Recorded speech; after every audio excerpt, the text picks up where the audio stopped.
नमस्कार my dear friends. आज से हम असिस्टेंट इंजीनियर मैकेनिकल क्लास 2 के प्रैक्टिस क्वेश्चन करने वाले हैं।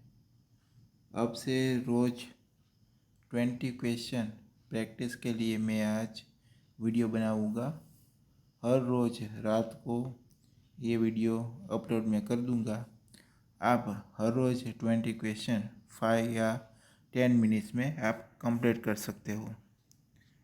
तो क्वेश्चन नंबर 1 है the sensitivity of synchronous governor is a है 0, 1, 2 इनफाइनाइट। तो यहाँ पे आपका आंसर होगा डी इनफाइनाइट। तो D is the correct answer. Hammer blow option है is the maximum horizontal unbalanced force caused by mass provide to balance the reciprocating mass। B है is the maximum vertically unbalanced force caused by mass added to balance the reciprocating mass varies the square root of the speed।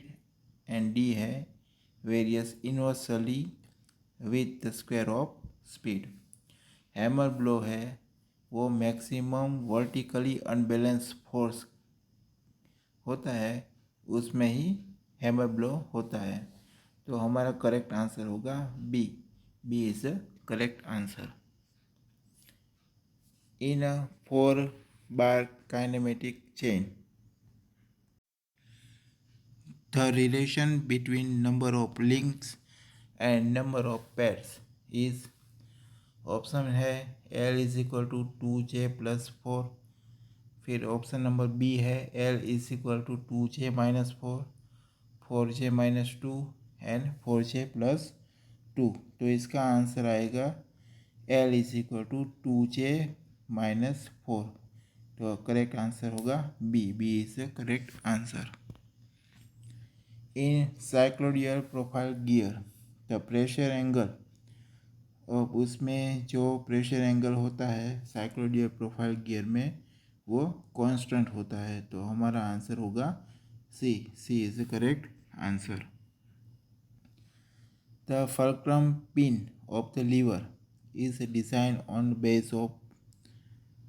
क्या है option A torsional moment, axis tensile force, bending moment and bearing pressure. तो fulcrum pin है उसकी design bearing pressure से की जाती है। तो हमारा आंसर होगा D. D is the correct answer. In metric bevel gear the pitch cone angle is. आपको मालूम है वो इसका एंगल क्या होता है, 90 डिग्री होता है। तो करेक्ट आंसर होगा B. If the annular wheel of empirical gear train has 120 teeth and planet has 20 teeth, the number of teeth on the sun gear। तो हमारा ऑप्शन है 100, 18, 16 एंड 14। तो जो रिंग होती है ये होता है प्लैनेट गियर सिस्टम होता है। उसमें जो बीच वाला जो गियर होता है उसको सन गियर बोलते हैं, और जो 3 ग्रीन कलर के दिखाई दे रहे हैं वो प्लैनेट एंगल है, प्लैनेट गियर है, और जो आउटर है वो रिंग गियर है। तो यहाँ पे हमको रिंग गियर है वो हमें दिया हुआ है। वहाँ पे कितना दिया हुआ है 100। फिर यहाँ पे 2 प्लैनेट्स प्लस 8 सन। तो वहाँ पे जो प्लैनेट है वो कितने दिए हुए हैं, तो कि 2। तो अब हम क्या करेंगे, जो प्लैनेट है वो है 20। तो 20 मल्टीप्लाई बाई 2 तो क्या होगा 40। तो 100 में से 40 कम कर दे तो क्या आंसर हो जाएगा 60। तो हमारा आंसर क्या हो जाएगा 60। 60 is the correct answer. In oil lubricating journal bearing the coefficient of friction, उसमें क्या होता है ऑयल लुब्रिकेटिंग जनरल बेरिंग में उसका minimum at the optimum speed and increase with increase speed. जो ऑयल लुब्रिकेटिंग जनरल बेरिंग है वहाँ पे कोफिशिएंट ऑफ फ्रिक्शन मिनिमम होता है। कब? ऑप्टिमम स्पीड होती है तब मिनिमम होता है। फिर आप स्पीड ज़्यादा करोगे तो कोफिशिएंट ऑफ फ्रिक्शन बढ़ेगा। तो हमारा आंसर है C is the correct answer. The cam drive it is essentially to offset the axis of the follower. A है D increase the side thrust between roller and guides. D increase wear between following follower and guides. C है take care of speed limitation and reduce the cost. तो यहाँ पे क्या होगा? D increase the weird between follower and guides. Okay, इसलिए वहाँ पे थोड़ी सी जगह रखी हुई होती है तो ऑफसेट होते हैं। तो हमारा आंसर है B. B is the correct answer. अब है यूटेक्टोइड स्टील। तो यूटेक्टोइड स्टील है उसमें कार्बन परसेंटेज कितना होता है?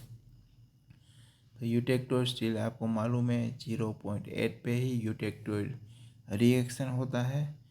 और उसमें क्या होता है? यूटेक्टोइड रिएक्शन में एक सॉलिड में से दो सॉलिड क्रिएट होते हैं। तो हमारा आंसर है यहाँ पे 0.8 सी।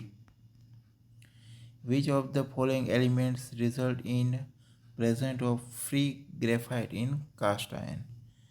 अब जो free graphite in cast iron है वो सिलिकॉन के एलिमेंट्स होते हैं उसके हिसाब से होते हैं। तो सिलिकॉन होगे तो वहाँ पे free graphite in cast iron होगा। तो हमारा आंसर है क्या होगा? C. C is the correct answer.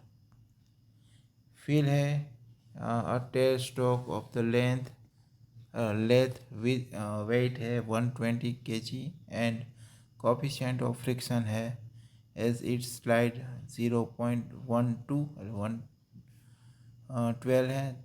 The horizontal force required to slide the tail stock. तो क्या होगा? तो वहाँ पे क्या होगा? Mu R N. तो म्यू क्या है? 0.12 एंड क्या होगा? आर एन क्या है? 120। उसको हम मल्टीप्लिकेशन करेंगे तो इसका आंसर होगा 14.4। B is the correct answer.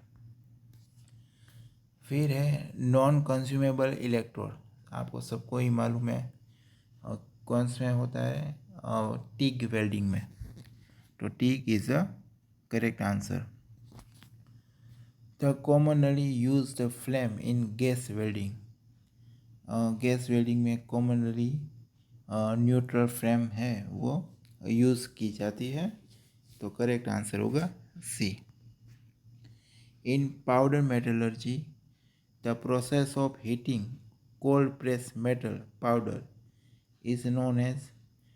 तो वो क्या होगा? सिंटरिंग होगा। सिंटरिंग में क्या करते हैं?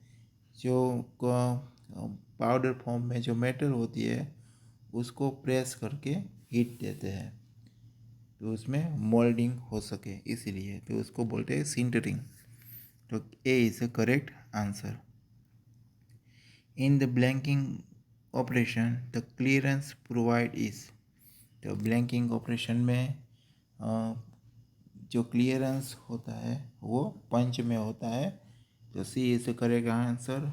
100% ऑन पंच ओनली।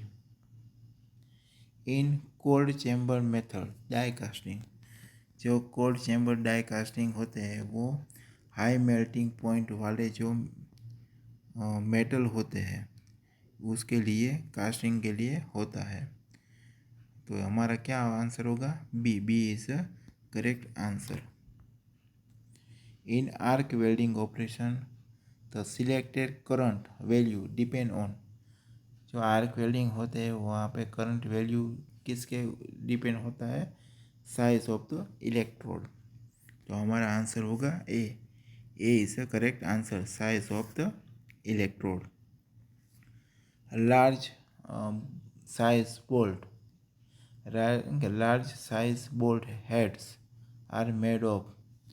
तो जो large size of bolt head है वो अपसेट फोर्जिंग से बनाया जाता है। तो वहाँ पे हमारा आंसर होगा C. C is the correct answer. Steel ball are manufactured by. Steel ball किससे मैन्युफैक्चरिंग होता है? तो होता है कोल्ड हेडिंग। कोल्ड हेडिंग से स्टील बॉल मैन्युफैक्चरिंग की जाता है। जो ये वीडियो पसंद आए, आपको रोज़ 20 क्वेश्चन करना है, तो ये परम एकेडमी को आप लाइक कीजिए, सब्सक्राइब कीजिए और वीडियो पसंद आए तो शेयर कीजिए।